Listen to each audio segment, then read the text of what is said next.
Hello everyone and welcome to a special Christmas edition of the Archfiend Week Review and Predictions video here for the National Football League. We're going to be going over Week 16 and going over the Week 17 predictions. As I said last week, Crixus is not here this week.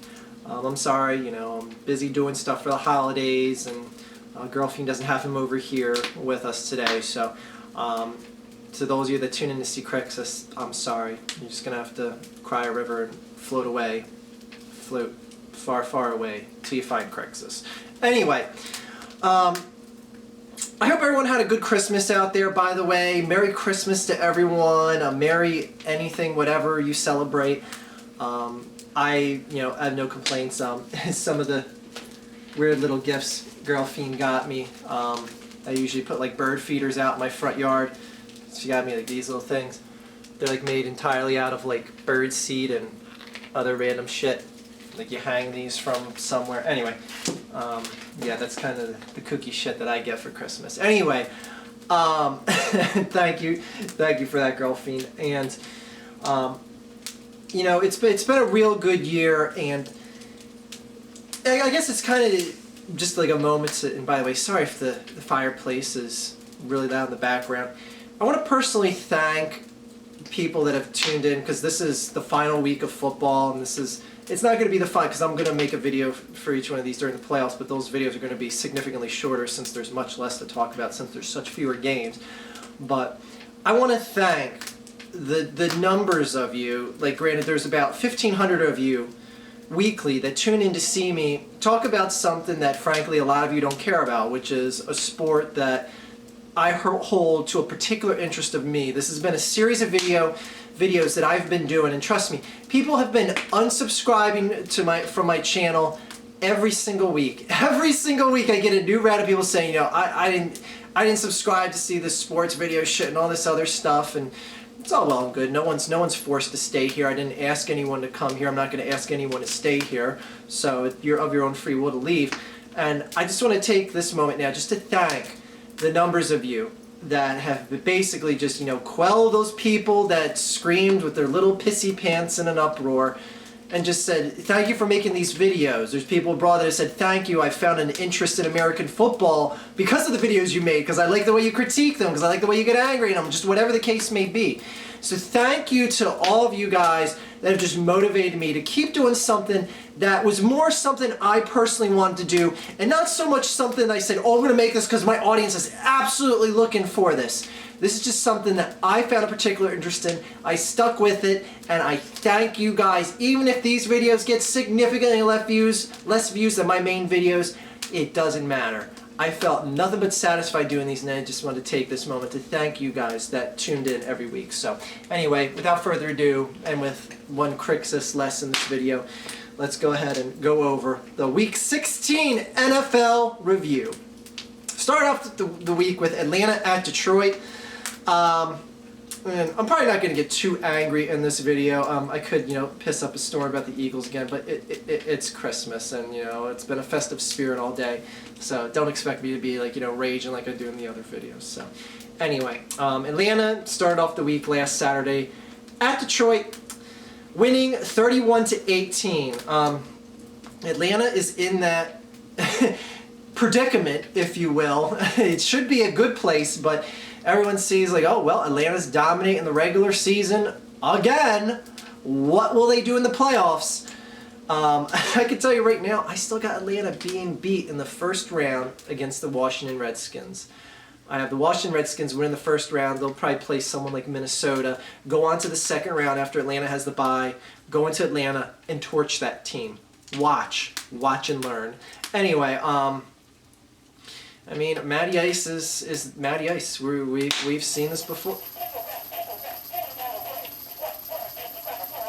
Alright, the fireplace set off the jingle-wrapping Christmas tree. For those of you that didn't see it before, it's this thing. Anyway, it's probably going to go off a number of other times from the fireplace. Anyway, San Diego at the New York Jets. The New York Jets lost. A little bit of controversy in this game because Tim Tebow refused to come in and play the Wildcat formation for just whatever reason, because he's Tim Tebow. He's like, you don't tell Jesus what to do. Jesus decides what he wants to do. Anyway, have fun in Jacksonville next year, Tim Tebow, because that's where you're going to end up, and you're going to get fucking destroyed. Anyway, keep the negativity down, Archfiend. Keep the negativity down. It's Christmas. I've already blasphemed Jesus and dropped F-bombs. And anyway, Oakland at Carolina. Carolina wins. Cam Newton's got another win. Again, this is the Cam Newton I thought was going to be here all year. But as I said last week, the first half of the season, Cam Newton couldn't find his way. Now, not only Cam Newton, but the Carolina Panthers as a team. And that's mainly more the reason why Carolina's been winning. It's not so much a step up and play in Cam Newton, but just the whole team has really been playing much more consistent football as opposed to the first half of the season. So I wouldn't be surprised if Carolina made a lot of noise next year. They're going to get a pretty early draft pick again, since they're good. They could finish with 6-7 wins, so more of a middle road draft pick. Anyway, New Orleans at Dallas. Dallas loses. Like I said last week, I wanted both Dallas and both Washington to win, but things worked out where the Giants ended up losing. Not to give away the score here, even though I just did. And by the way, thank you for the schedule makers for flexing that that Redskins Dallas game to 8 o'clock and not 1 o'clock. I mean, that game deserves to be solo. It's for the conference title. Anyway, for the division title. Anyway, this is a game, and I even tweeted during this, I've been someone who's been so goddamn critical of Tony Romo. Tony Romo is the one single reason why Dallas has as many wins as they have and why they have been winning in December this year. Granted, I know they lost last week, but the point being is Tony Romo had a phenomenal game. You cannot... all you Dallas haters out there and all you people in Dallas that want Tony Romo gone, I don't know who else you want to come in there. Like, I really don't know who else you want to come in there. It's going to be that much better other than getting like a Peyton Manning that's a free agent or something like that. I mean, there's so many people that just want, it's time to draft another quarterback. Like, why? Tony Romo, yes, I know, in the past, he has been just a flip-flop in December. He hasn't won shit in the postseason, minus one time when he beat the Eagles. You can't deny his numbers, especially the numbers he's put up over the last 7 weeks.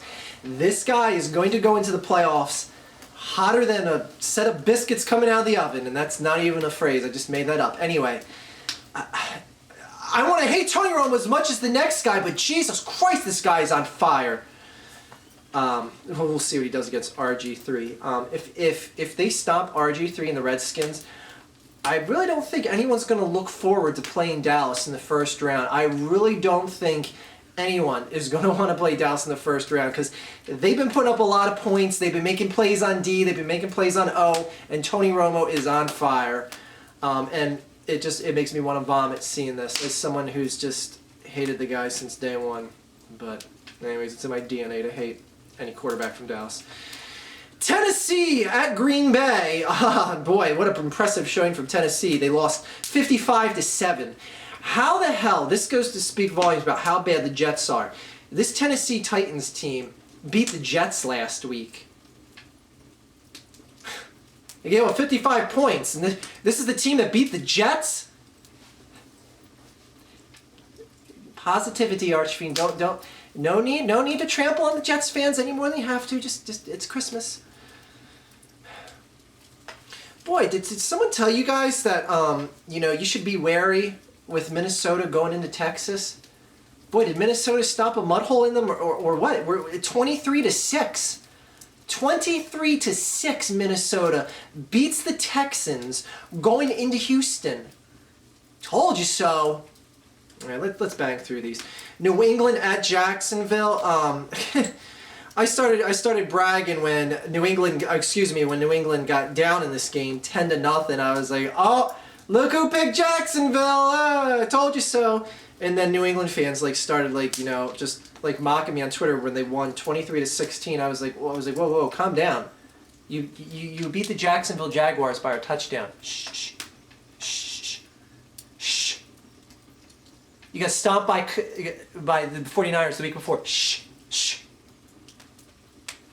Patriots have not been looking very impressive lately. Shh, shh. Positivity. Indianapolis at Kansas City. Indianapolis wins 20-13.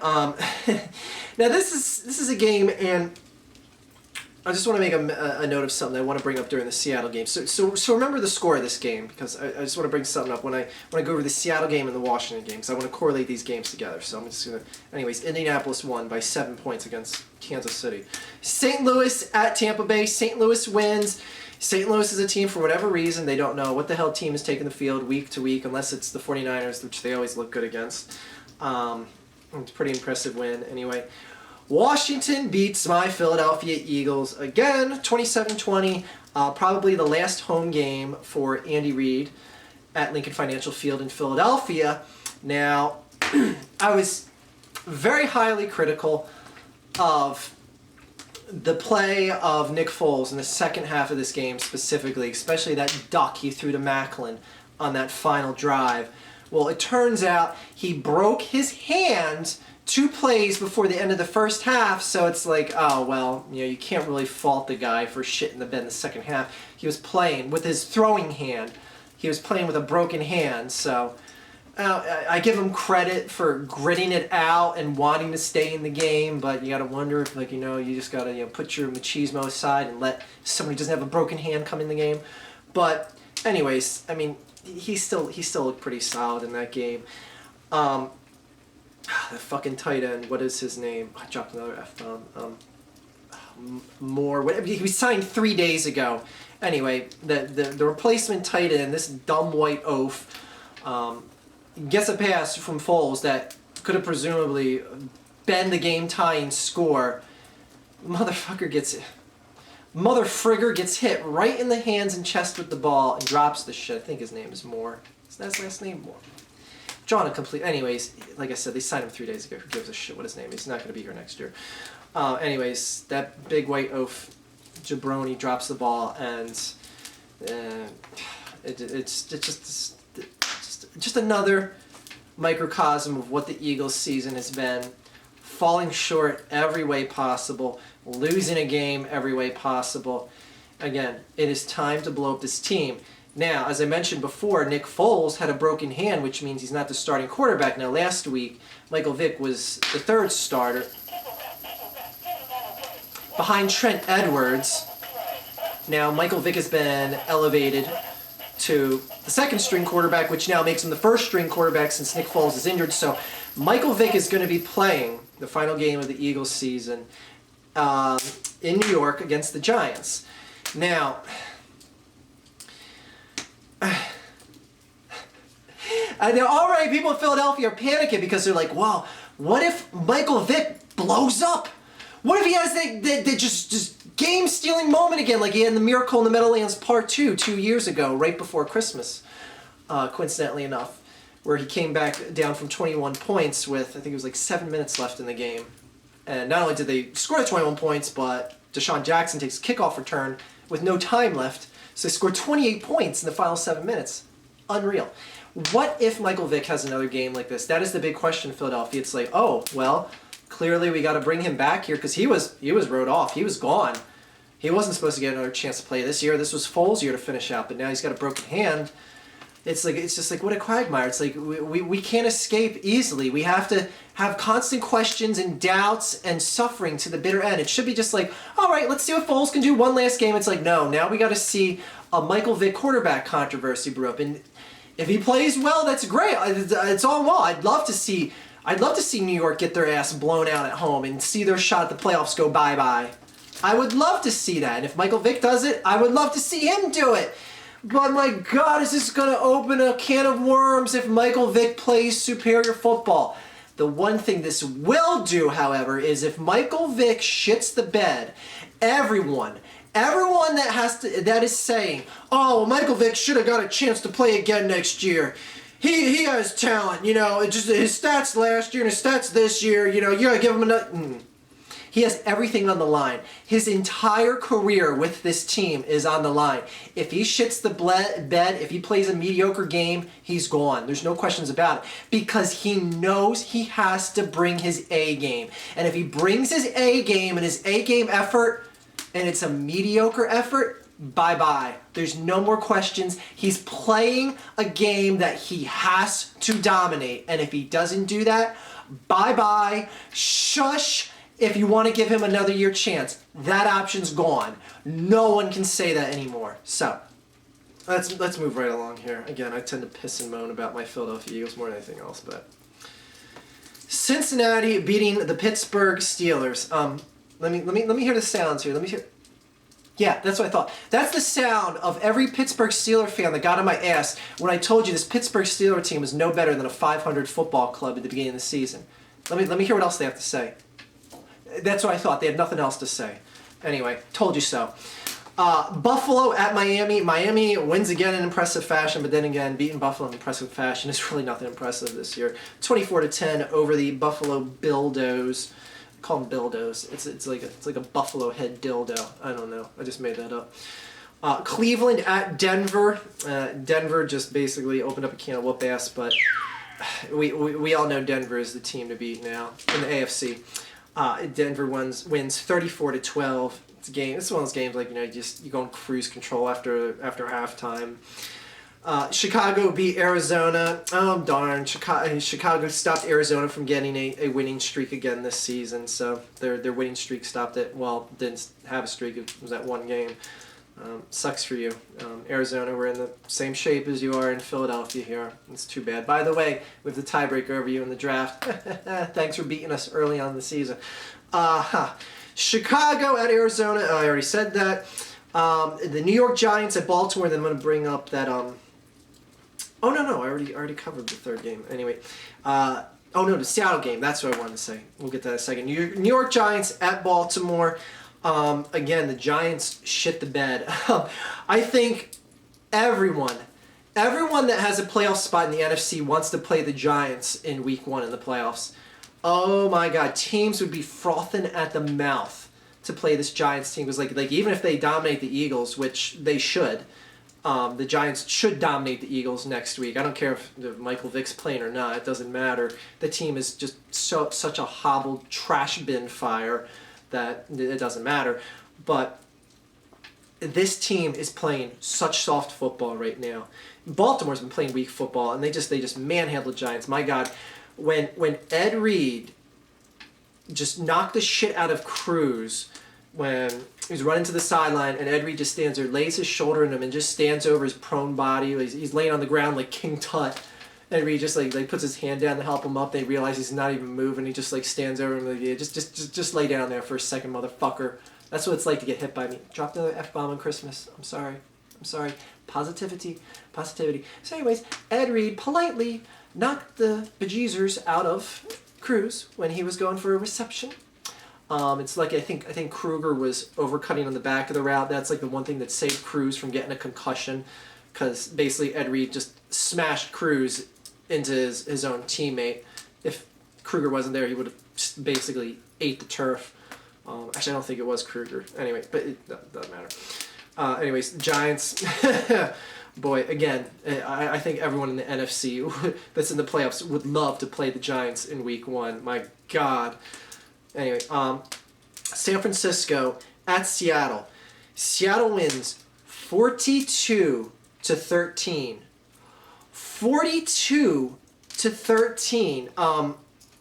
Now, here's the point I want to make. Okay, first of all, very impressive win by Seattle. I've been someone that said, like, Seattle's that on-the-fence type of playoff team, but it's just been too many impressive wins now. And against a defense like the 49ers, to put up a 40-plus spot, you have to start wondering, is this team the real deal? Is this going to be that sleeper-type team like the Giants last year that kind of just squeaked into the playoffs, playing somewhat soft early on in the season, got hot in the second half, and then just blasted through? You got to wonder. Now, the one thing I wanted to bring up, and I said, remember the Indianapolis score remember the Redskins game, and then remember the Seattle game. Because all you've been hearing all season for the Rookie of the Year is between RG3 and Andrew Luck. Now, I would have to say, shouldn't Wilson be thrown into that mix? Because Wilson has a shot to have more wins than both Luck and RG3. Now, RG3 has a chance to win his division. I don't think... actually, Seattle... And the Fire's trying to escape. Anyway, I think Seattle doesn't have the tiebreak over the 49ers, if I'm not mistaken. Anyway, it's fine. The house is burning down. You got to wonder, like, you know, Wilson could potentially have more wins this year than Andrew Luck and RG3. Should that be considered into his favor? Now I know you're saying, well, the stats are much better for RG3 and Andrew Luck. All right, very much so, but Wilson's stats are by far no means chump change. I mean, sure, he doesn't have as many rushing yards or passing yards, but the guy is finding the opportunity to throw precision touchdown strikes in the end zone.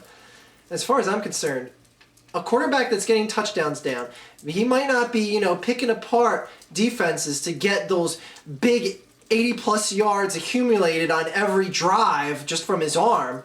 I mean, they're relying a lot on Alexander in the rushing game, but I don't know. I think if Wilson blows up and has a dominant game in this final week, you've really got to consider him for Rookie of the Year, and that's something that I haven't really heard too many people talk about. But anyway, let's go on to the whole breakdown of the Week 17 here. So that concludes the Week 16 review. Week 17 here, we got Tampa Bay at Atlanta. Atlanta has pretty much everything wrapped up, so this is going to be like one of those games where you're like, well, how many first stringers are even going to take the field? And it could be a quite...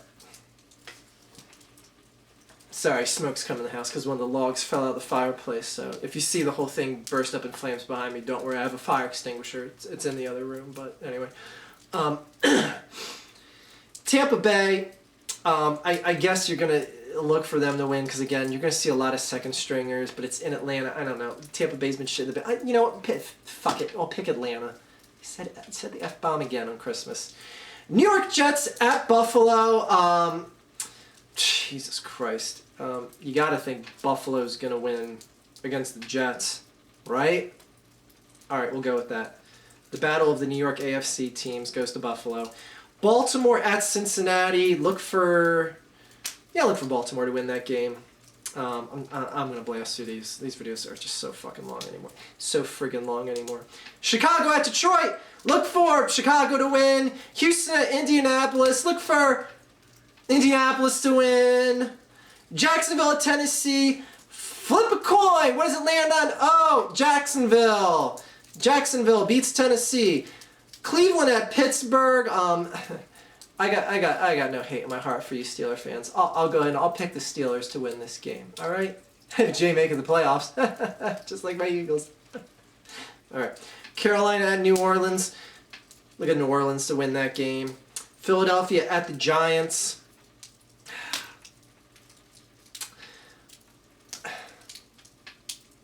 I honestly don't know who's going to win, but you know what? Screw my Eagles for having such a piss-poor season. Go Giants. Go G-Men. Miami at New England. Screw New England. Miami. Green Bay at Minnesota. Let's go with Minnesota.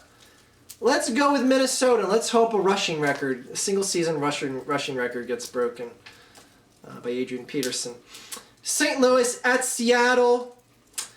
Seattle at home again. Let's see if Wilson can make some noise for the Rookie of the Year. Go Seattle. Seattle wins. Arizona at San Francisco. San Francisco's only favored by 16.5 points, but I'm going with San Francisco. Oakland at San Diego. San Diego. Final game for Norv Turner before Andy Reid comes in and takes over shop. Kansas City at Denver. Denver better win this game. And then ending the night and the 2012 football season, Dallas at Washington. My God, oh God, oh God, oh God, oh God, oh God, oh God, oh God, oh God. You got an injury healing RG3 who, against the Eagles, you could tell it didn't look like the same RG3. He's definitely still hampered by that hip leg injury he got against the Ravens 3 weeks ago. 2 weeks ago, excuse me. Well, actually, no, it was 3 weeks ago. And Tony Romo's playing on fire. And collectively, the Redskins still have a better team overall. But I don't know. I see RG3 healing up a lot better. But then again, I see Tony Romo just wanting to shake all those friggin' monkeys off his back and just shut up all the haters once and for all and just storm into the playoffs. But I can't physically find it in my DNA to pick Tony Romo in any positive light. Go Skins. Still makes me want to vomit. The Redskins are going to win the NFC East. I'm dry heaving. Excuse me. I'm sorry. That was disgusting. So anyways, Redskins win the NFC East. If the Redskins win, and then the Giants win, if I'm correct, the Giants make the playoffs and the Cowboys don't. You know, whatever. Who cares? Jesus. Anyway. Oh, what do we have here? Oh, it's an unopened pack of gift cards. As a little reward here on Christmas for those of you that actually sit through to the end of these. Let's see. Whoever wants a $10 gift card. By the way, these only work in America, and someone pointed that out. I've been giving these away on Twitter over the past 2 days, and they only work in America. I'm sorry about that, so anyone, if you're not from America, this isn't going to work. Apple, hello, they suck. Anyway. But I'll support them by buying their gift cards, apparently. Anyway, so thank you to all you guys that have stuck around through these videos. Again, going back to what I said in the first part of the video. So the first one that uses this code here. Oh, I'm not showing it all. I'm not showing it all. Can you make that out? Can you make that out? Oh, you can only make part of it out? Oh. How about now? Anyways, if you go to iTunes.com, you can redeem this for $10 for the first one of you that redeems that code. Feel free to pause the video and look at that right now. Anyways, I think the one thing had like a little, yeah, the last digit was a C. It kind of looked like a 3, but, or whatever. Anyway, again, thank you guys for sticking through these videos. It was something that I wanted to do more than I thought you guys wanted to see. So anyways, thank you all. Merry Christmas, Merry everything else. Happy New Year. We'll have Crixus back in 2 weeks, probably 2 weeks. Girlfriend's going on vacation, so she's not going to be here with her doggy dog. But anyway, thank you guys. Have a great year. Have a great decade. And I'm sorry, but the world didn't end, and I lied to you guys about that on that video. I'm sorry. Anyways, what can you say? We all make mistakes. Have a great day, guys.